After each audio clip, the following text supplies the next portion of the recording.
Hello students, today we shall continue the chapter Relations and Functions of class 11th Mathematics. This is part 4. In this video lesson, we shall learn about some real functions, their graphs, their domain, codomain and range. तो चलिए शुरू करते हैं। सबसे पहले हम ये जान लेते हैं कि रियल फंक्शन हम किसे कहेंगे। Definition: A function which has either R or one of its subsets as its range is called a real valued function. तो रियल वैल्यूड फंक्शन हम किसे कहेंगे? ऐसे फंक्शन को कहेंगे जिसकी जो रेंज है वो या तो सेट ऑफ रियल नंबर हो या फिर इसका कोई सबसेट हो। तो ऐसे फंक्शन को तो हम कह देंगे रियल वैल्यूड फंक्शन। और यदि इसकी डोमेन जो है वो भी सेट ऑफ रियल नंबर या सबसेट ऑफ रियल नंबर हो तो उसे हम रियल फंक्शन कह देंगे।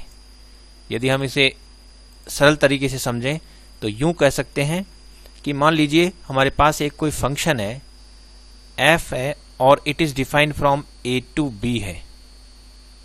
अब यहां पर केस बना लेते हैं हम। केस 1, यदि मान लीजिए कि इसकी जो रेंज है, रेंज ऑफ f, इसकी जो रेंज है वो मान लीजिए सबसेट ऑफ रियल नंबर है, तो इस f को हम बोल देंगे रियल वैल्यूड फंक्शन। क्योंकि इसमें ये फंक्शन सेट a के एलिमेंट्स पर ऑपरेट होने के बाद जो हमें वैल्यू मिलेगी वो रियल वैल्यू होगी, इसलिए इसको बोलेंगे रियल वैल्यूड फंक्शन। तो ये रियल वैल्यूड फंक्शन हो जाएगा। और यदि मान लीजिए दूसरा केस लेते हैं, दूसरे केस में एक तो रेंज जो है, रेंज ऑफ f तो सबसेट ऑफ रियल नंबर है ही, साथ ही इसके अलावा जो सेट a है वो भी मान लीजिए सबसेट ऑफ रियल नंबर है। इसका मतलब क्या है कि ये जो सेट a है जिस पर फंक्शन ऑपरेट होगा वो भी सबसेट ऑफ रियल नंबर है। तो इसका मतलब हुआ कि ये फंक्शन जिन एलिमेंट्स पर ऑपरेट होगा वो भी रियल नंबर है और जो इमेजेस हमें प्राप्त होगी वो इमेज भी रियल है, यानी जो वैल्यू हमें प्राप्त होगी फंक्शन ऑपरेट होने के बाद वो भी रियल नंबर है। तो ऐसी स्थिति में इस फंक्शन को बोल देंगे हम रियल फंक्शन, क्योंकि यहाँ ये सब कुछ जो है वो रियल नंबर ही होंगे। फंक्शन जिन पर ऑपरेट होगा वो भी रियल नंबर और जो वैल्यू हमें ऑब्टेन होगी आफ्टर अप्लाइंग फंक्शन वो भी रियल ही होगी। तो ऐसे फंक्शन को हम बोल देंगे रियल फंक्शन। तो रियल फंक्शन में हम केवल और केवल रियल नंबर्स ही ट्रीट कर रहे होते हैं। We are dealing with only real numbers. और रियल वैल्यूड फंक्शन में जो इमेजेज है उन पर हमारा फोकस है कि जो इमेजेज का कलेक्शन है वो रियल होना चाहिए, तो रियल वैल्यूड हो जाएगा। अब हम कुछ अलग अलग तरह के जो रियल फंक्शंस हैं उनको पढ़ लेते हैं। पहला आता है आइडेंटिटी फंक्शन। आइडेंटिटी फंक्शन हम किसको कहते हैं?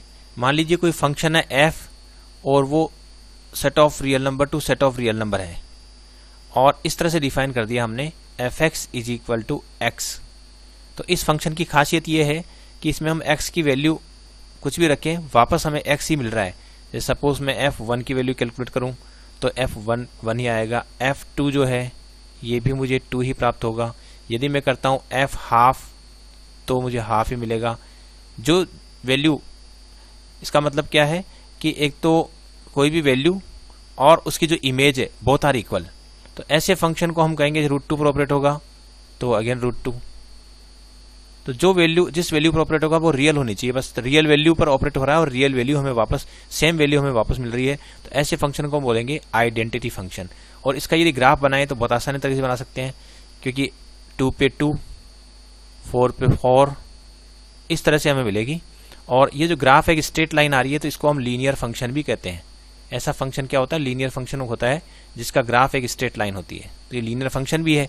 और आइडेंटिटी फंक्शन इसलिए है क्योंकि ये बिल्कुल सिंपलेस्ट लीनियर फंक्शन है जिसमें वैल्यू और उसकी इमेज दोनों इक्वल है। अब बात करें डोमेन, कोडोमेन और रेंज की। तो डोमेन यहाँ पर देख रहे हैं आप, डोमेन तो set of real number R है, कोडोमेन भी set of real number R है। तो डोमेन और कोडोमेन तो हम यहाँ से डायरेक्ट ही बता सकते हैं, क्योंकि कोई भी फंक्शन अगर A से B में है तो डोमेन A होती है। तो यहाँ डोमेन तो R हो गया। और इसी तरह से जो कोडोमेन है वो कोडोमेन भी R है। अब रही रेंज की बात, तो रेंज होती है जो कलेक्शंस ऑफ इमेजेस है उनकी बात हो रही है। तो इमेजेस का कलेक्शन हम करें तो इमेजेस कौन सी होगी कि इसका जो ग्राफ बना हुआ है उस ग्राफ में जो y की वैल्यू है, y इस तरफ है, यानी fx जो होता है वो y है और y और इधर x है। तो ये जो y है वो इमेजेस का कलेक्शन है। एक्चुअली रेंज जो होती है वो होती है y such that y is equal to fx, इसको हम रेंज कहते हैं। और यहाँ x क्या है, बिलोंग्स टू डोमेन है, यूं भी कह सकते हैं कि x बिलोंग्स टू डोमेन, और डोमेन यहाँ पर R है। तो इस तरह से तो ये जो रेंज है वो केवल y का कलेक्शन है। और y हम देखें y की वैल्यू कहाँ से कहाँ तक जा रही है, हम देखें y की वैल्यू 0 से शुरू होती हुई जो जो हम इस ग्राफ में ऊपर बढ़ते जाएंगे वैसे वैसे y की जो वैल्यू है वो बढ़ती जा रही है अप टू इन्फिनिटी जा रही है। इधर भी y की वैल्यू देखें तो धीरे धीरे घटते अप टू इन्फिनिटी जा रही है। या यूं भी हम कह सकते हैं कि यदि मैं कोई एक लाइन इमेजिन करता हूँ, मान लीजिए कि मैं कोई एक लाइन ले लेता हूँ और वो लाइन जो है, ये कोई लाइन ले ली मैंने, और ये जो लाइन है इस लाइन को यदि मैं मूव कराता हूँ, इसको जैसे जैसे मैं मूव कराता हूँ लेफ्ट से राइट या राइट से लेफ्ट की तरफ मूव कराता हूँ, तो जैसे जैसे ये वर्टिकल लाइन इस ग्राफ को कट करती है, तो जिन पॉइंट्स पर ग्राफ को ये कट करती है उन पॉइंट्स के जो y कोऑर्डिनेट है वो इमेजेज का कलेक्शन है। ये कहो कि y की वैल्यूज है। तो y की वैल्यू जो है वो धीरे धीरे 0 की तरफ बढ़ रही है, क्योंकि ग्राफ जहाँ कट हो रहा है वहाँ y कोऑर्डिनेट की वैल्यू 0 है। उसके बाद ये y कोऑर्डिनेट धीरे धीरे नीचे नेगेटिव की तरफ जाता जा रहा है, तो ये माइनस इन्फिनिटी से प्लस इन्फिनिटी तक जा रहा है। तो इसलिए हम कह सकते हैं कि इसकी जो रेंज है वो माइनस इन्फिनिटी से लेकर प्लस इन्फिनिटी तक का पूरा इंटरवल है, या यूँ कह सकते हैं सेट ऑफ रियल नंबर ही इसकी रेंज है। तो इस तरह से हम रेंज भी फाइंड आउट कर सकते हैं। रेंज फाइंड आउट करना बहुत आसान है। हम एक वर्टिकल लाइन ड्रॉ कर लें और ये वर्टिकल लाइन ग्राफ को जहाँ जहाँ कट करती है उसके जो y कोऑर्डिनेट है वो रिप्रेजेंट करेंगे रेंज को, यूँ कह सकते हैं। या एक तरीका और होता है कि हम ऐसा करें कि एक हॉरिजॉन्टल लाइन लें, एक ये हॉरिजॉन्टल लाइन ले लेता हूं मैं, और ये जो हॉरिजॉन्टल लाइन है, सपोज मैंने एक हॉरिजॉन्टल लाइन ली और ये जो हॉरिजॉन्टल लाइन है इसको अगर मैं अप डाउन मूव कराता हूं तो यदि ग्राफ को कट करती जा रही है तो हम देखेंगे कि ये y कोऑर्डिनेट जो है ये y एक्सिस पर कहीं ना कहीं कट करती जा रही है। यदि ग्राफ को कट कर रही है और यदि ग्राफ को कट कर रही है तो फिर देखें कि ये y एक्सिस पर कहाँ कट कर रही है।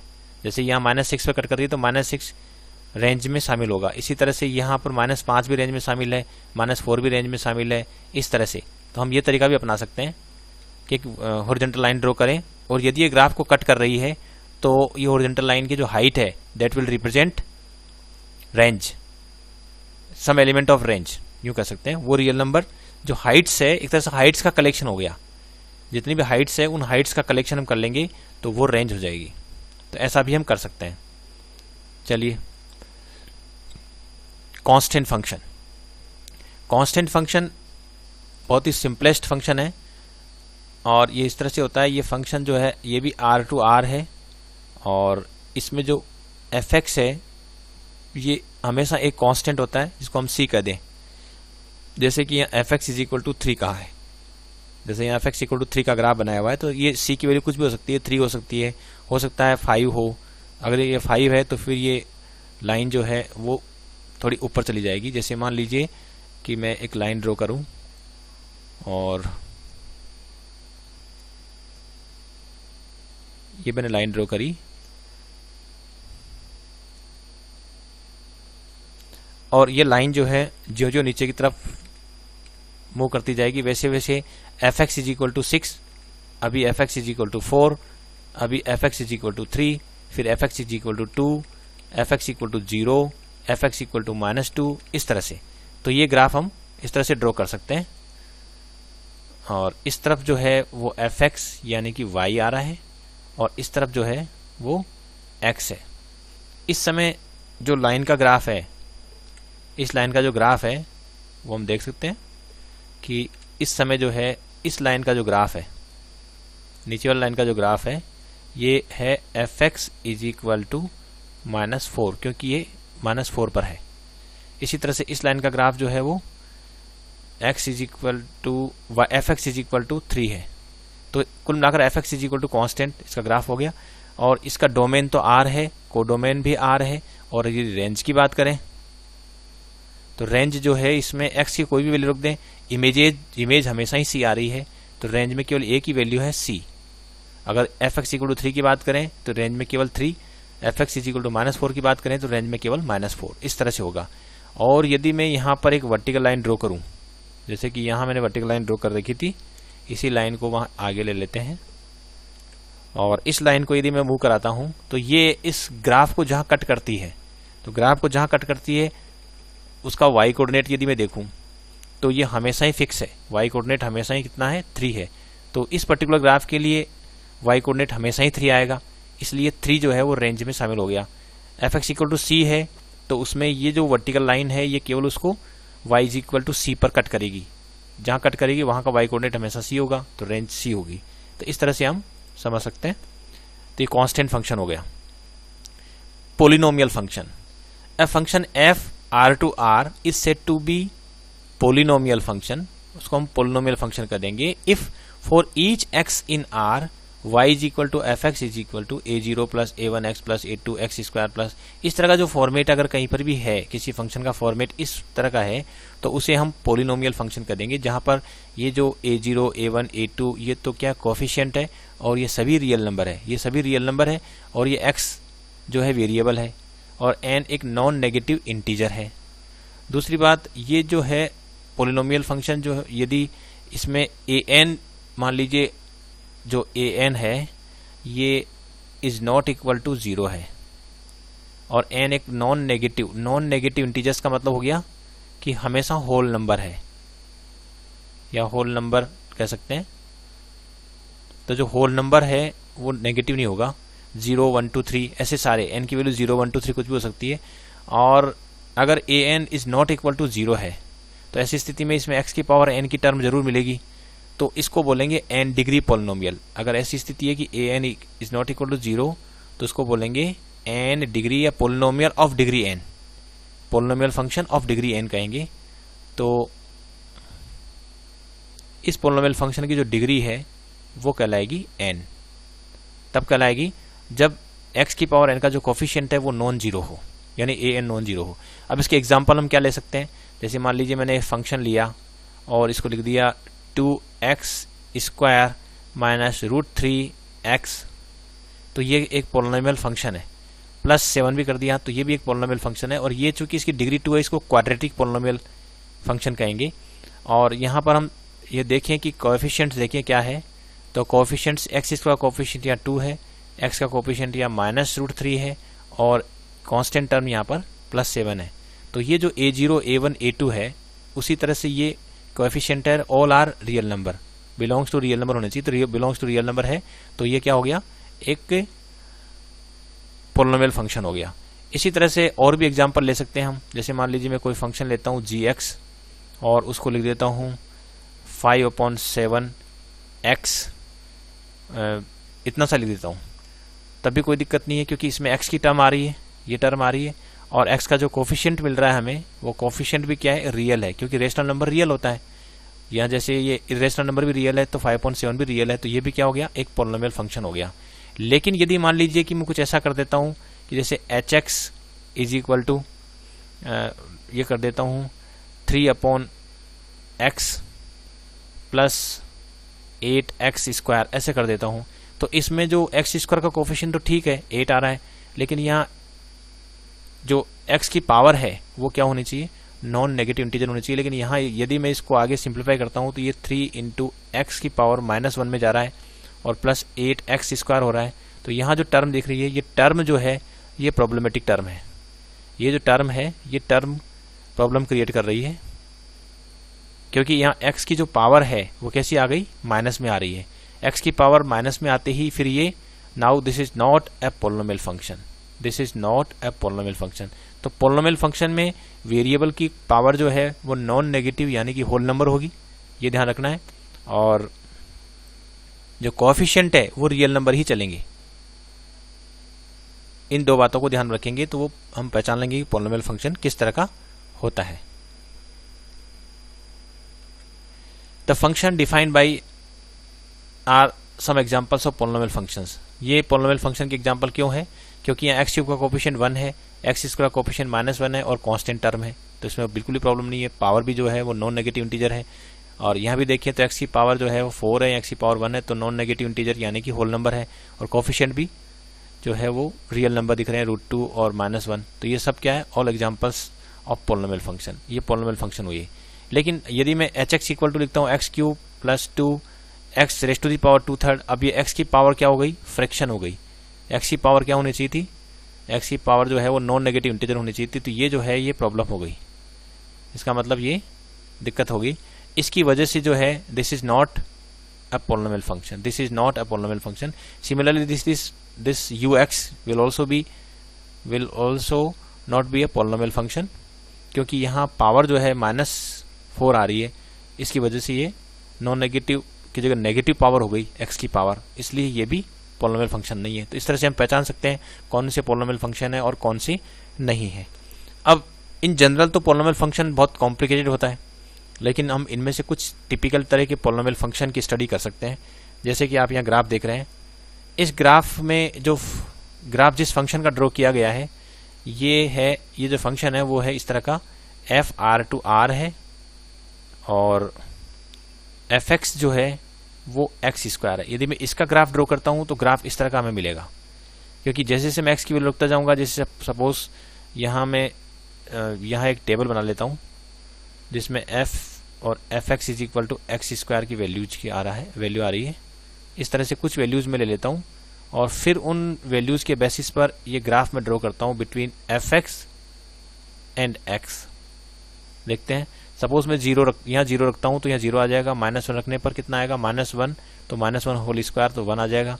-2 रखने पर 4 आ रहा है, इधर 1 रखने पर 1, 2 रखने पर 4 आ रहा है। तो ये सारे पॉइंट्स यदि मैं ग्राफ में डिनोट करता हूँ, जैसे 0 पर तो 0 आ रहा है, और 1 पे जो है 1 पे वापस 1 आ रहा है,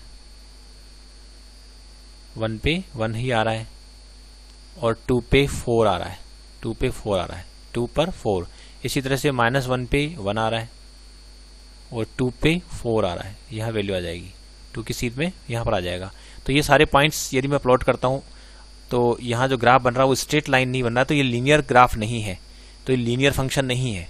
स्ट्रेट लाइन होती है तो उसको लीनियर फंक्शन कहेंगे, स्ट्रेट लाइन नहीं है तो हमें इन पॉइंट्स को स्मूथ हैंड से मिलाना होगा, और इस तरह से जब मिलाएंगे तो हमें जो कर्व प्राप्त हो रहा है ये कर्व हो रहा है fx is equal to x² का ग्राफ बन रहा है।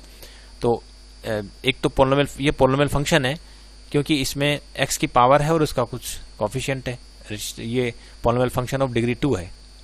तो अब fx is equal to x² का हमने ग्राफ इस तरह का बनेगा, ये आसानी से बना सकते हैं। x की वैल्यू रखते जाएंगे, y यानी कि ये जो y है ये इधर, ये fx क्या है? y है, तो y की वैल्यू हमारे पास आती जाएगी, और x और y के बीच में हम आराम से ग्राफ बना सकते हैं बाय टेकिंग वेरियस पॉइंट, जैसे -2, 4, -1, 1, 0, 0 एटसेट्रा। ये इस तरह से पॉइंट लेके हम आराम से ग्राफ ड्रॉ कर सकते हैं।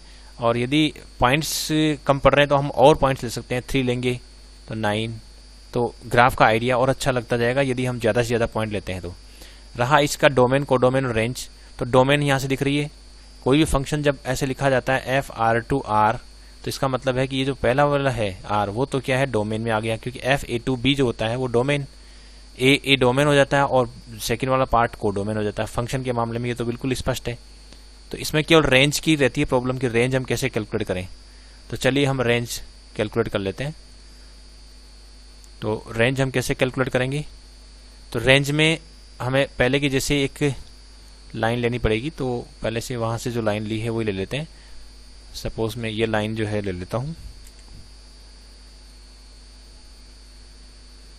यहाँ पर जो है इस लाइन को मैं सब्स्टिट्यूट लिख लेता हूँ, और इस लाइन को मैं मूव करा रहा हूँ, हॉरिजॉन्टल लाइन को मैं मूव करा रहा हूँ। तो देखिए यहाँ पर तो ये बिल्कुल भी कट नहीं कर रही है, ग्राफ को कट नहीं कर रही है, तो यहाँ तो ये ग्राफ को कट नहीं कर रही है, तो इसकी जो हाइट है वो कंसिडर नहीं करेंगे।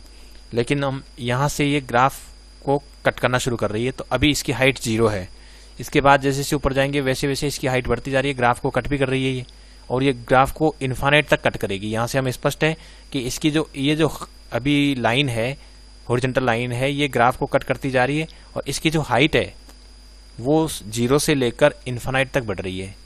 या यूं भी कह सकते हैं कि इसकी जो वैल्यू है, इस हाइट्स की जो वैल्यू है वो 0 से लेकर इन्फाइनाइट तक जाएगी।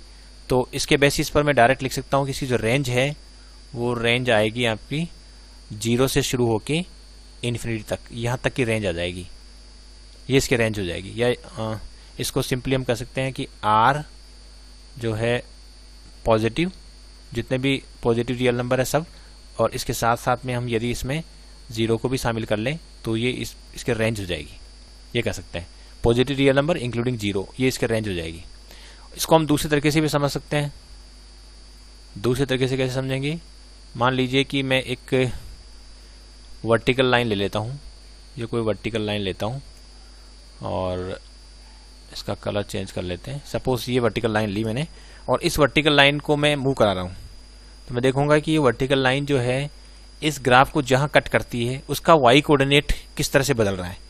तो यहाँ पर वाई कोऑर्डिनेट बहुत ज़्यादा होगा, और इधर तो बहुत ज़्यादा होना है क्योंकि ग्राफ ऊपर बढ़ता ही जाएगा ये, और इधर जाएंगे तो वैसे वैसे ये ग्राफ वाई कोऑर्डिनेट धीरे धीरे कम होता जा रहा है, कम होता जा रहा है, और यहाँ बिल्कुल 0 हो जाएगा। फिर वाई कोऑर्डिनेट जो है ग्राफ को जहाँ ये vertical line red line cut कर रही है उसका वाई कोऑर्डिनेट जो है अब बढ़ता जा रहा, बढ़ता जा रहा। तो वाई कोऑर्डिनेट्स का जो कलेक्शन है उसी को हम रेंज कह देते हैं। तो रेंज हमारी यहाँ पर हो जाएगी 0 से लेकर इन्फिनिटी तक, क्योंकि 0 से इन्फिनिटी तक बढ़ेगा, उसके बाद वापस 0 से इन्फिनिटी तक बढ़ रहा है, तो ये रेंज हो गई। तो इस तरह से हम रेंज फाइंड आउट कर लेंगे। नेक्स्ट लेते हैं, ये जो ग्राफ है ये इस फंक्शन का है f r to r fx is equal to x cube. तो ये भी एक पॉलिनोमियल फंक्शन ही है, क्योंकि इसमें x की पावर जो है नॉन नेगेटिव है, और x क्यूब का जो कोफिशिएंट है नॉन नेगेटिव इंटीजर है, और x क्यूब का जो कोफिशिएंट है वो भी रियल नंबर है। तो ये एक पॉलिनोमियल फंक्शन का ग्राफ है, और इस ग्राफ को भी यदि मुझे ड्रॉ करना है तो सिंपली x और यहाँ पर fx is equal to x cube, ये वैल्यू मैं निकालता जाऊंगा। जिससे x की वैल्यू रखी मैंने सपोज -3, तो यहाँ आ जाएगी -27, फिर रखता हूँ -2, तो ये आ जाएगी -8, क्योंकि -2 का क्यूब जो है -8। इसी तरह से -1 तो ये -1, 0 तो 0, सिमिलरली 1 तो 1, 2 पर वापस 8, और 3 पर ये 27। इस तरह से वैल्यू हमें मिलती जाएगी।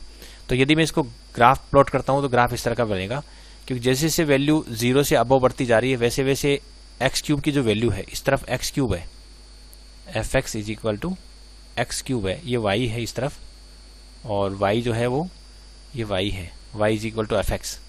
तो वाई की वैल्यू जो है जो जो एक्स की वैल्यू बढ़ाते जा रहे हैं वैसे वैसे वाई की वैल्यू बढ़ती जा रही है, और बहुत तेज़ी से बढ़ रही है। और इधर जो देखें तो वैल्यू जो है वो एक्स की वैल्यू जैसे जैसे हम घटा रहे हैं, नेगेटिव की तरफ बढ़ा रहे हैं, एक तरह से मोर एंड मोर नेगेटिव करते जा रहे हैं, तो एक्स क्यूब की जो वैल्यू है बहुत तेज़ी से घटती जा रही है, नीचे की तरफ जा रही है। तो ग्राफ इस तरह का बन रहा है। तो ये जो ग्राफ है ये f x is equal to x cube का ग्राफ है, और इसका जो डोमेन है डेफिनेटली आर, और कोडोमेन है वो आर है। और यदि रेंज की बात करें तो रेंज के लिए पहले की जैसे हमें वर्क करना पड़ेगा। तो पहले की जैसे हम वर्टिकल लाइन ले लेते हैं, ये एक वर्टिकल लाइन ली, और हॉरिजॉन्टल लाइन भी ले लेते हैं। सबसे पहले हम इस वर्टिकल लाइन को मूव कराते हैं, ये वर्टिकल लाइन ली, और इसको यदि मैं मूव कराता हूँ उस ग्राफ पे, तो ये जहाँ जहाँ इस ग्राफ को कट करती है उसका जो वाई कोऑर्डिनेट है वो हो गई all possible values of y. तो इमेजेस का कलेक्शन वो हो गया है। तो यहाँ हम समझ सकते हैं कि ये जो लाइन है, ये इस लाइन को, ये लाइन चूंकि इन्फिनिटी तक जा रही है, तो ऐसा नहीं कि यहीं तक होगी, ये इन्फिनिटी तक जा रही है लाइन। तो ये लाइन जो है इस ग्राफ को जहाँ जहाँ कट करती है, तो डेफिनेटली ये 0 पर भी जहाँ कट कर रही है वहाँ का वाई कोऑर्डिनेट 0 भी है, और जहाँ कट कर रही है उसका वाई कोऑर्डिनेट बढ़ता जा रहा है, अप टू इन्फिनिटी भी जा रहा है। और इधर देखिए तो हम ये नेगेटिव में भी इन्फिनिटी तक जा रहा है वाई कोऑर्डिनेट। इसलिए इसकी जो रेंज है वो रेंज हम लिखेंगे -∞ से लेकर इन्फिनिटी तक, और उसको मैं set of real number R भी कह सकता हूँ। या यदि मैं इसमें इस वर्टिकल लाइन को मूव कराता हूँ, मान लीजिए इस हॉरिजॉन्टल लाइन को मूव कराता हूँ, और हॉरिजॉन्टल लाइन यदि कर्व को कट कर रही है तो इस हॉरिजॉन्टल लाइन की जो हाइट है वो हाइट भी जो है, हाइट का जो कलेक्शन है वो भी क्या होगा, रेंज को रिप्रेजेंट करेगा। तो देखिए इस हॉरिजॉन्टल लाइन को मैं अप और डाउन करता जाता हूँ तो ये कर्व को निश्चित रूप से काटेगी, हर जगह काट रही है। तो इस हॉरिजॉन्टल लाइन की जो हाइट्स का जो कलेक्शन है वो भी रेंज हो जाएगा। तो इसकी जो हाइट है वो -∞ से लेकर +∞ तक चेंज हो रही है, तो इसलिए रेंज हो गई set of real number R। इस तरह से भी हम समझ सकते हैं। रेशनल फंक्शन क्या होते हैं? Rational functions are functions of the type fx upon gx where fx and gx are polynomial functions of x defined in a domain where gx is not equal to 0। तो rational functions कुछ नहीं है, दो polynomial functions को यदि हम लिख देते हैं polynomial function divided by polynomial function तो वो रेशनल फंक्शन हो जाता है। यदि मैं एग्जांपल देता हूँ किसी रेशनल फंक्शन का तो मैं ऐसे दे सकता हूँ, जैसे मान लीजिए कोई रेशनल फंक्शन है और वो है ux, कोई रेशनल फंक्शन है और उसको मैं लिख सकता हूँ जैसे x² - 3x divided by 4x + 7। तो ये एक क्या हो गया, रेशनल फंक्शन है, क्योंकि ऊपर भी एक पोलिनोमियल फंक्शन है और नीचे भी पोलिनोमियल फंक्शन है। तो पोलिनोमियल फंक्शन का डिवीजन जो है ये रेशनल फंक्शन हो गया। लेकिन इसका जो डोमेन है वो हम कैसे डिफाइन करेंगे? डोमेन के लिए जो नीचे का पार्ट दिख रहा है gx, this must not be 0, otherwise ये डिवीजन इज नॉट डिफाइन। तो इसके लिए जरूरी है कि जो 4x + 7 है दिस मस्ट नॉट बी 0। तो इसका मतलब हुआ कि जो यदि मैं इसको सॉल्व करता हूं तो यहाँ x की वैल्यू आ रही है -7/4। तो ये x की वैल्यू जो है वो -7/4 नहीं होना चाहिए, क्योंकि x की वैल्यू -7/4 रखता हूं तो ये पूरा डिनोमिनेटर 0 हो जाएगा। तो इसका जो डोमेन है वो सेट ऑफ रियल नंबर नहीं है। इस फंक्शन का जो डोमेन है वो सेट ऑफ रियल नंबर में से इस -7/4 को हमें हटाना पड़ेगा। तो इस कलेक्शन में से यदि -7/4 को मैं हटा देता हूं तो वो डोमेन होगा। तो रेशनल फंक्शन का डोमेन हम कैसे फाइंड आउट करेंगे कि सेट ऑफ रियल नंबर में से हम उसको हटा देंगे जो यहाँ डिनोमिनेटर में है। यानी इन जनरल यदि मान लीजिए कोई रेशनल फंक्शन है और ये कोई रेशनल फंक्शन है fx/gx है, तो इसका जो डोमेन है वो हम कैसे कैलकुलेट करेंगे? डोमेन हम लिखेंगे सेट ऑफ रियल नंबर, उसमें से हम वो सारी वैल्यूज हटा देंगे जहां पर gx की वैल्यू 0 हो रही है, क्योंकि जहां पर भी gx की वैल्यू 0 होती है ऐसी सारी वैल्यूज को हम सेट ऑफ रियल नंबर में हटाएंगे, क्योंकि वहां पर ये जो रेशनल फंक्शन है ये नॉट डिफाइन हो जाएगा। इसलिए इसका जो डोमेन है वो हम set of real number minus all those values of x where gx is equal to 0। इस तरह से हम डोमेन फाइंड आउट करेंगे। और बाकी जो ग्राफ का रहा तो ग्राफ में तो हमें कुछ स्पेशल केस ही लेने पड़ेंगे जिसमें fx और gx की कुछ पर्टिकुलर वैल्यू हो। तो कुछ ग्राफ हम कंसिडर कर लेते हैं रेशनल फंक्शन के, किस तरह के हो सकते हैं। जैसे एक ग्राफ यहाँ बना हुआ है, ये fx is equal to 1/x का ग्राफ बना हुआ है, fx is equal to 1/x। तो ये एक रेशनल फंक्शन हुआ, वो इसलिए हुआ क्योंकि इसमें जो न्यूमरेटर है वो एक कांस्टेंट फंक्शन है 1, और कांस्टेंट फंक्शन ये 0 डिग्री पोलिनोमियल ही हुआ। एक तरह से देखा जाए तो 0 डिग्री पोलिनोमियल है, और डिनोमिनेटर में x है तो x क्या है, ये 1 डिग्री पोलिनोमियल है, तो लीनियर पोलिनोमियल हुआ। तो ये बहुत ही सिंपलेस्ट रेशनल फंक्शन है 1/x। अब यदि 1/x का ग्राफ बनाए तो ग्राफ बनाना बहुत आसान है। इसमें हम x की वैल्यू रखते जाएंगे और यहाँ जो fx है जो इस तरफ ड्रॉ करेंगे हम fx, वो जो है 1/x के हिसाब से आएगा। तो यदि मान लीजिए मैं वैल्यू जो है ऐसे रखता जाता हूँ, सपोज मैं वैल्यू रखता हूँ या 0 से शुरू करता हूँ, 0 पर तो मैं रख ही नहीं सकता, 0 पर तो मुझे प्रॉब्लम आएगी। यहाँ 0 रखूंगा तो 1/0 नॉट डिफाइन हो जाएगा। तो अब 0 के बाद में शुरू करते हैं। जो सपोज मैंने 1 रखा तो 1 आएगा, 2 रखूंगा तो इसमें 1/2 हो जाएगा, और 3 रखूंगा तो 1/3 हो जाएगा। यानी जैसे जैसे मैं वैल्यू x की बढ़ाता जाऊंगा वैसे वैसे ये ग्राफ जो है धीरे धीरे कम होता जाएगा। x की वैल्यू बढ़ती जा रही है तो y की वैल्यू घटती जा रही है, x की वैल्यू बढ़ती जा रही है तो ये जो y है वो क्या हो रहा है, घटता ही जा रहा है। तो इसलिए ग्राफ इधर, लेकिन x की वैल्यू यदि कम करता जाता हूँ, x की वैल्यू कम करता जा रहा हूँ तो ये जो वैल्यू है वो बढ़ती जा रही है। जैसे मान लीजिए मैं x की वैल्यू कर देता हूँ कुछ और कर देता हूँ, जैसे इसमें कुछ चेंजेस कर लेते हैं। पहले 0 पर हम डिस्कस बाद में करें। सपोज मैं वैल्यू रख देता हूँ 0.1, तो डेफिनेटली वैल्यू आ जाएगी 10, क्योंकि यहाँ 0.1 रखूंगा तो 1/0.1 10 हो जाएगा। यदि मैं 0.01 रखता हूँ तो वैल्यू आ जाएगी 100। इसका मतलब हुआ जैसे मैं x की वैल्यू घटाता जा रहा हूँ वैसे वैसे वैल्यू ऑफ y यानी 1/x रेसिप्रोकल जो वैल्यू है वो बढ़ती जा रही है। और इधर देखें तो -1 पर -1, -2 पर -1/2। यदि मैं इधर नेगेटिव में वैल्यू कम करता जा रहा हूँ तो वैल्यू जो है और लेस नेगेटिव होती जा रही है। तो वैल्यू इस तरह से, तो ग्राफ इस तरह का बन रहा है इसका।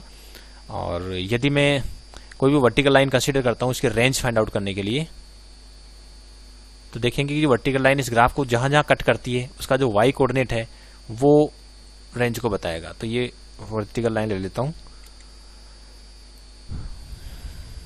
और ये जो वर्टिकल लाइन जैसे से मूव करेगी तो ये ग्राफ को जहां कट करेगी तो डेफिनेटली ये वर्टिकल लाइन जहां ग्राफ को कट कर रही है उसका वाई कोऑर्डिनेट कम होता जा रहा है। देखिए अभी वाई कोऑर्डिनेट बहुत ज़्यादा है। इस समय वाई कोऑर्डिनेट क्या होगा, घटता जा रहा, घटता ही जा रहा है, लेकिन वाई कोऑर्डिनेट कभी भी जीरो नहीं हो रहा है। वाई कोऑर्डिनेट जो ग्राफ को जहां ये वर्टिकल लाइन कट कर रही है उसका, क्योंकि ये ग्राफ वाई एक्स एक्सिस को कहीं भी टच नहीं कर रहा है। एक्स की वैल्यू कितनी भी बढ़ा दो वाई की वैल्यू जीरो कभी नहीं होगी। इसका मतलब क्या है कि जीरो जो है वो कभी नहीं आएगा, इमेज की रूप में जीरो कभी नहीं आएगा, या वाई की वैल्यू कभी भी जीरो नहीं हो सकती। तो इसका मतलब जीरो को छोड़कर बाकी सारी वैल्यूज हमें मिल रही है। वाई देखिए बढ़ता जा रहा है, नेगेटिव में बढ़ता जा रहा है, नेगेटिव में कम होता जा रहा है, यूँ कहूँ लेस एंड वैल्यू जो है वो वाई की वैल्यू कम होती जा रही अप टू -इन्फिनिटी तक जाएगी। और इधर जो वैल्यू है वो +इन्फिनिटी से शुरू होते होते अब वापस घटती जा रही है और धीरे धीरे ये जीरो की तरफ जा रही है, लेकिन जीरो कभी नहीं हो रही है। इसलिए इसकी जो रेंज है उस रेंज को हम लिखेंगे कि जो सेट ऑफ रियल नंबर है उसमें से हम इसको x की वैल्यू जो है, हाँ तो इसमें ये हटा देते हैं, तो ये क्या हो गई, रेंज हो गई। रही डोमेन की बात, तो डोमेन हम आसानी से फाइंड आउट कर सकते हैं। डोमेन में हम क्या करेंगे कि जो सेट ऑफ रियल नंबर है उसमें से उन पॉइंट्स को हटा देंगे जहां पर ये नॉट डिफाइन होता है। और डेफिनेटली साफ ही दिख रहा है कि x = 0 रखने से ये नॉट डिफाइन हो रहा है, तो यहाँ पर जीरो को हम हटाना पड़ेगा। इसकी डोमेन भी क्या है, r-0 है, और रेंज भी क्या है, r-0 है। तो इस तरह से हम इस फंक्शन के बारे में बता सकते हैं कि इस डोमेन और रेंज क्या होगी इसकी। और करते हैं हम आगे, एक क्वेश्चन लेते हैं। Find the domain of the function f(x) = x² + 2x + 1 upon x² - 8x + 12 है। इस फंक्शन की हमें डोमेन फाइंड आउट करनी है। तो डोमेन हम फाइंड आउट कर सकते हैं आसानी से।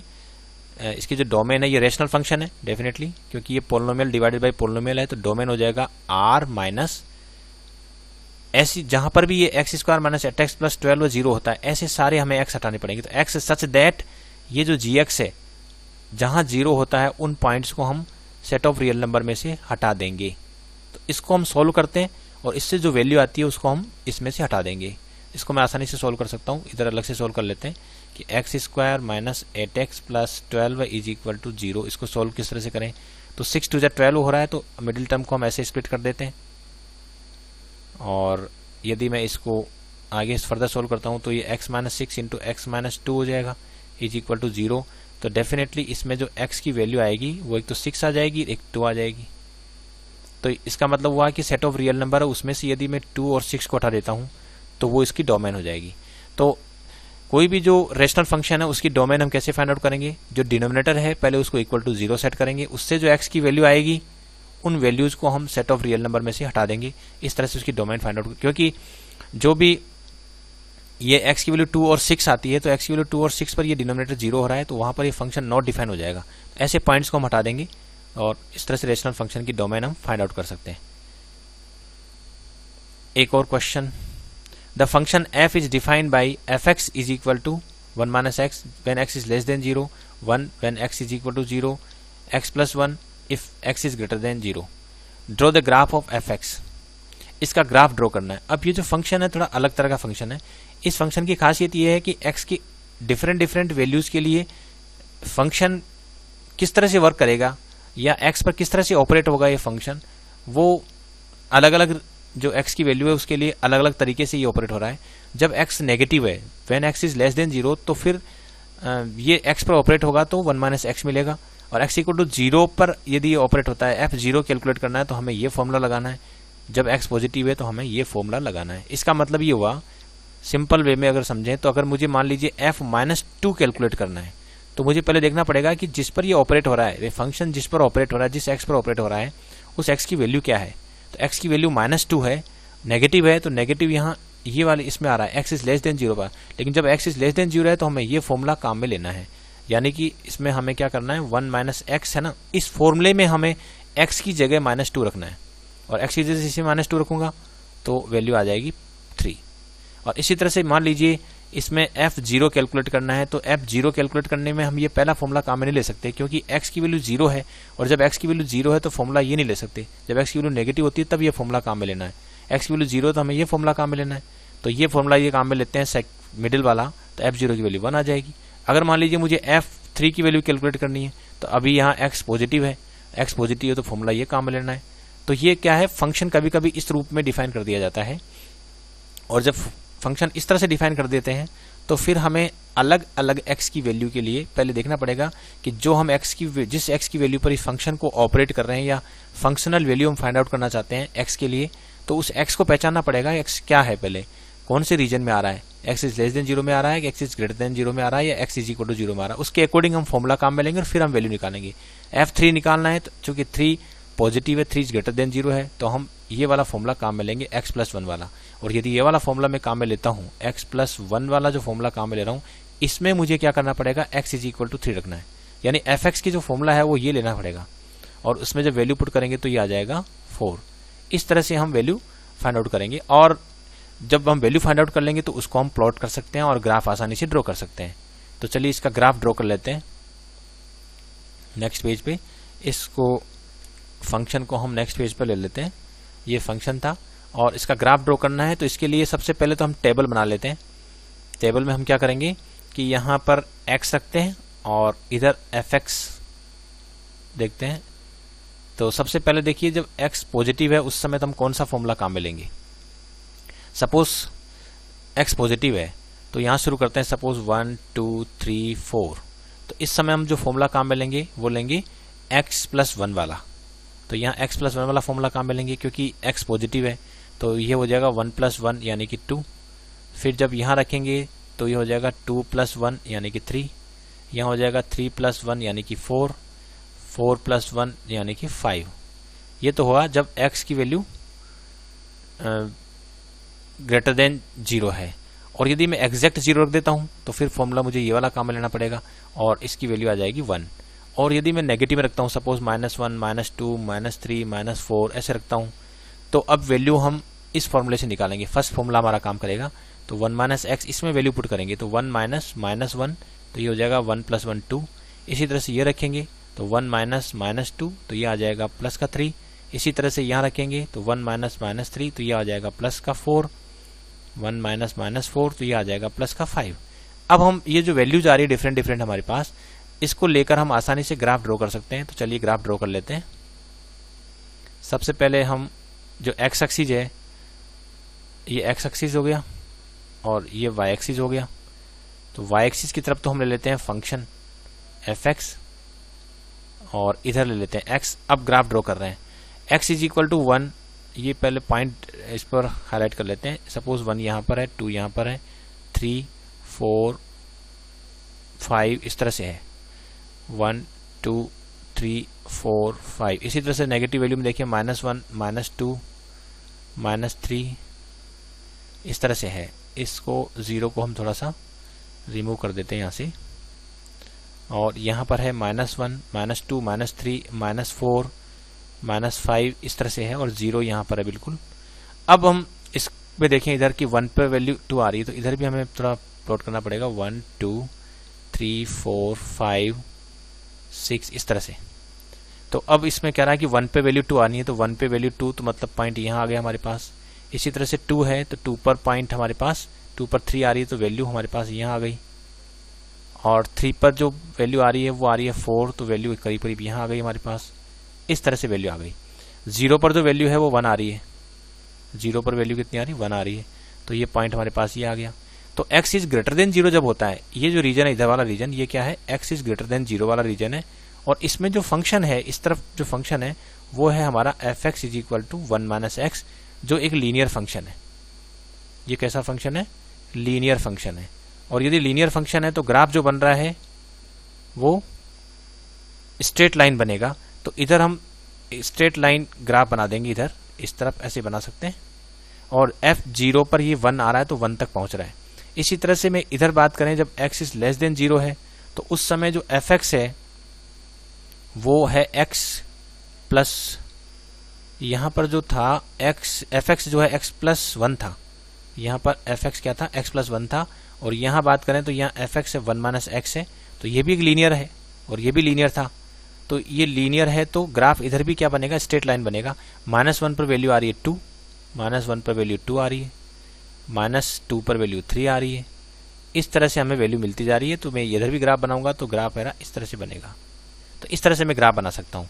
अब रहा इसकी, यदि मुझे मान लीजिए डोमेन और रेंज की बात करें तो डोमेन में तो प्रॉब्लम ही नहीं है, क्योंकि x की हर वैल्यू के लिए ये फंक्शन डिफाइन है। तो डोमेन तो इसका r हो गया, डोमेन इसका r हो गया है। और यदि मैं बात करता हूँ रेंज की, तो रेंज के लिए मुझे एक हॉरिजॉन्टल लाइन या वर्टिकल लाइन लेनी पड़ेगी। जैसे मान लीजिए मैं वर्टिकल लाइन ले लेता हूँ, ये वर्टिकल लाइन ली मैंने, और इस वर्टिकल लाइन को हम काम में ले लेते हैं यहाँ पे, और इस वर्टिकल लाइन को मैं यहाँ मूव कराता हूँ। जैसे जैसे मैं मूव कराता हूँ वैसे वैसे क्या होता है, देखिए ये वर्टिकल लाइन इस ग्राफ को जहाँ जहाँ कट कर रही है उसका जो y कोऑर्डिनेट है उसको हम रेंज कहेंगे। यह जो y कोऑर्डिनेट्स का जो कलेक्शन है, ग्राफ के पॉइंट्स लेते जाएं और उनके जो y कोऑर्डिनेट्स का कलेक्शन करें। तो देखिए यहाँ y कोऑर्डिनेट अभी बहुत अधिक वैल्यू से धीरे धीरे ये 0 की तरफ जाता जा रहा है, 0 की तरफ नहीं जा रहा है, कम होता जा रहा है, लेकिन यहाँ 1 तक जाएगा, 1 के बाद में वापस बढ़ रहा है। तो हम कह सकते हैं कि रेंज जो है वो 1 से शुरू होकर इन्फिनिट तक है। रेंज जो है वो 1 से लेके इन्फिनिट तक, अगर 1 इसमें शामिल है, इन्फिनिट को हम लेंगे नहीं क्योंकि इन्फिनिट एक रियल नंबर नहीं होता, तो हमेशा इन्फिनिट की तरफ ओपन इंटरवल रखना है। और यदि मैं हॉरिजॉन्टल लाइन कंसीडर करता हूँ, मान लीजिए मैं हॉरिजॉन्टल लाइन भी कंसीडर कर सकता हूँ। चलिए एक हॉरिजॉन्टल लाइन ले लेते हैं,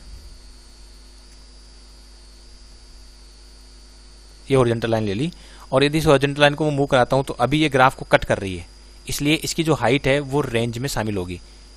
अब देखिए अभी भी ये ग्राफ को कट कर रही है तो इसकी जो हाइट है वो रेंज में शामिल होगी। तो ये अभी 1 हाइट पर है, तो ये 1 से शुरू होके इन्फिनिट तक जाती है ये हॉरिजॉन्टल लाइन, तो ग्राफ को कट करती जाती है, इसलिए रेंज जो है 1 से इन्फिनिट तक होगी। और 1 के जैसे ही बिलो जाती है लाइन, हाइट अगर 1 से कम हो जाती है इसकी, तो फिर ये ग्राफ को कट नहीं कर रही है, इसलिए 1 से लेसर नंबर जो है वो रेंज में शामिल नहीं होंगे, इसलिए रेंज जो है 1 to इन्फिनिटी होगी। इस तरह से हम इसको समझ सकते हैं। एक आखिरी क्वेश्चन और लेते हैं। Relation f is defined by fx is equal to x square और fx when x is in between 0 to 3 and fx is equal to 3x जब x जो है 3 और 10 के बीच में है। तो और इसी तरह से gx डिफाइन कर रखा है। तो शो करना है कि f इज ए फंक्शन और g is not a function. तो सबसे पहले यदि मैं इसको देखता हूं तो इसमें जब x की वैल्यू 0 और 3 के बीच में है तो fx is equal to x square एक पोलिनोमियल फंक्शन है। और इसी तरह से जब x की वैल्यू 3 और 10 के बीच में है तो ये एक लीनियर फंक्शन है, तो ये लीनियर पोलिनोमियल है। तो देखा जाए तो इस पूरे इंटरवल में भी ये फंक्शन होगा और इस इंटरवल में पूरे फंक्शन होगा। प्रॉब्लम कहाँ हो सकती है? प्रॉब्लम केवल एक ही जगह हो सकती है, ये टर्निंग पॉइंट जो 3 है वहाँ हमें चेक करना पड़ेगा कि वैल्यू ऑफ जो function at x equal to 3 same है या नहीं है। तो हम चेक करते हैं वैल्यू क्या आ रही है। तो चलिए हम वैल्यू चेक करते हैं, इस फंक्शन की वैल्यू चेक करते हैं टर्निंग पॉइंट पर, क्योंकि टर्निंग पॉइंट ही प्रॉब्लम करेगा, बाकी सभी जो है वो पोलिनोमियल फंक्शन होने की वजह से विद इन दी इंटरवल तो कोई प्रॉब्लम नहीं आएगी। 0 to 3 के बीच में कोई प्रॉब्लम नहीं है, 3 to 10 के बीच में कोई प्रॉब्लम नहीं है, केवल जो टर्निंग पॉइंट है 3 वहाँ प्रॉब्लम हो सकती है, क्योंकि विद इन द इंटरवल तो ये पोलिनोमियल फंक्शन रहेगा, तो पोलिनोमियल फंक्शन तो हमेशा ही फंक्शन है। तो केवल ये टर्निंग पॉइंट पर हमें चेक करना है 3 पे कि यहाँ वैल्यू एक जैसी आ रही है नहीं आ रही है। अगर मैं f3 कैलकुलेट करता हूँ इस ऊपर वाले फंक्शन की मदद से तो यहाँ वैल्यू आएगी हमारे पास 9, और अगर मैं इस नीचे वाले के हिसाब से f3 कैलकुलेट करता हूँ तो वैल्यू आएगी 3 into 3 यानी कि 9। तो यहाँ दोनों ही फंक्शन जो है वो f(x = 3) पर सेम वैल्यू हमें दे रहे हैं। तो यदि मैं इसका ग्राफ भी प्लॉट करूँगा तो x = 3 पर जो है वैल्यू एक जैसी आएगी। तो 0 से 3 के बीच में ये कर्व है, 0 से 3 के बीच में जो ग्राफ बनेगा वो हमें मिल रहा है इस तरह का, यानी यहाँ से बढ़ते बढ़ते वो यूं जा रहा है। तो 3 पर ये मैच कर रहा है। इसके बाद में 3 के बाद में 3 पर ये 9 हो रहा है, और इसके बाद 3 के बाद यदि मैं आगे लेता हूँ वैल्यू अप टू 10 तक तो ये लीनियर ग्राफ बनेगा आगे। लेकिन ये कुल मिलाकर ये दोनों ग्राफ, जो इधर वाला ग्राफ इधर वाला ग्राफ 3 पर मिल रहा है, इसका मतलब वैल्यू जो है वो एक जैसी आ रही है, तो ये फंक्शन हो गया। तो एफ इज ए फंक्शन, क्योंकि x इक्वल टू 3 जो टर्निंग पॉइंट था वहां बिल्कुल भी प्रॉब्लम नहीं है, x इक्वल टू 3 पर इमेज एक जैसी आ रही है, दोनों ही जो फंक्शन है वो सेम इमेज दे रहे हैं, इसके जो ब्रांच फंक्शन है वो सेम इमेज दे रहे हैं, इसलिए एफ एक्स जो है एक फंक्शन है। अब जी एक्स को चेक करते हैं, तो जी एक्स का जो टर्निंग पॉइंट है वो देखें तो यहाँ पर 2 पर टर्निंग पॉइंट है। तो यदि मैं 2 पर इसकी वैल्यू कैलकुलेट करता हूँ, मान लीजिए मैं इसको काम में लेता हूँ और इसकी मदद से जो है मैं कैलकुलेट करता हूँ G2, तो देखते हैं G2 कितना आता है। तो ये आएगा 2 स्क्वायर इज इक्वल टू 4। और यदि मैं इसकी मदद से, क्योंकि 2 यहाँ भी शामिल है, तो यदि मैं इसकी मदद से कैलकुलेट करता हूँ तो G2 जो आता है 3 इंटू 2 यानी कि 6। तो यहाँ हम देख रहे हैं कि 2 पर जो है 4 आ रहा है या 2 पर 6 आ रहा है, तो ये इमेज जो है ना, एक ही एलिमेंट की इमेज डिफरेंट आ रही है। तो G is not a function, क्योंकि एक एलिमेंट की इमेज डिफरेंट आ रही है, यूनिक नहीं है, तो वो फंक्शन नहीं हुआ। यदि मैं इसको ग्राफ प्लॉट करता हूँ इस फंक्शन का, ये तो मैंने एफ एक्स और जी एक्स का रफ ग्राफ बनाया था, इसी तरह से यदि मैं यहाँ ग्राफ बनाता हूँ एक्स और जी एक्स का ग्राफ बनाता हूँ, तो क्या स्थिति रहेगी कि ये जो ग्राफ है 0 से 2 के बीच में, तो इस तरह का ग्राफ है, 0 से 2 तक तो ग्राफ जा रहा है यूं, और ये यहाँ पर जो वैल्यू आ रही है वो आ रही है 4। दूसरा जो ग्राफ है वो लीनियर फंक्शन है, लेकिन ये 2 से 10 तक है, यहाँ पर 2 है, अब ये 2 से 10 तक जाएगा, लेकिन 2 पर जो वैल्यू है वो 6 है, यानी यहाँ से शुरू हो रहा है ग्राफ, जो है थोड़ा सा हाइट से शुरू हो रहा है और यहाँ वैल्यू यूं जा रही है। तो यहाँ हम देख रहे हैं कि x इज इक्वल टू 2 पर ग्राफ यहाँ आकर फिर यहाँ से शुरू हो रहा है और ये दोनों पॉइंट इसमें शामिल है, यानी x इक्वल टू 2 पर वैल्यू 4 भी आ रही है, x इक्वल टू 2 पर वैल्यू 6 भी आ रही है। तो एक x इक्वल टू 2 पर दो इमेजेस हमें मिल रही है, 6 और 4, सो g is not a function. तो इस तरह से हम समझ सकते हैं कि g जो है वो फंक्शन नहीं है और f फंक्शन है। तो अगर यदि इस तरह से कोई ब्रांच फंक्शन होते हैं, ब्रांच में वैल्यू दे रखी है और हमें पता लगाना है कि फंक्शन है कि नहीं है, तो केवल टर्निंग पॉइंट जो होते हैं जहां पर कॉमन पॉइंट दिख रहे हैं, 3 दोनों में कॉमन है, तो वहां पर हमें चेक करना पड़ेगा कि ये फंक्शन जो है वो सेम वैल्यू प्रोड्यूस कर रहा है या नहीं कर रहा है। अगर सेम वैल्यू प्रोड्यूस कर रहा है तो फंक्शन है, सेम वैल्यू प्रोड्यूस नहीं कर रहा है तो फंक्शन नहीं है। इस तरह से कर सकते हैं। Thanks for watching this video.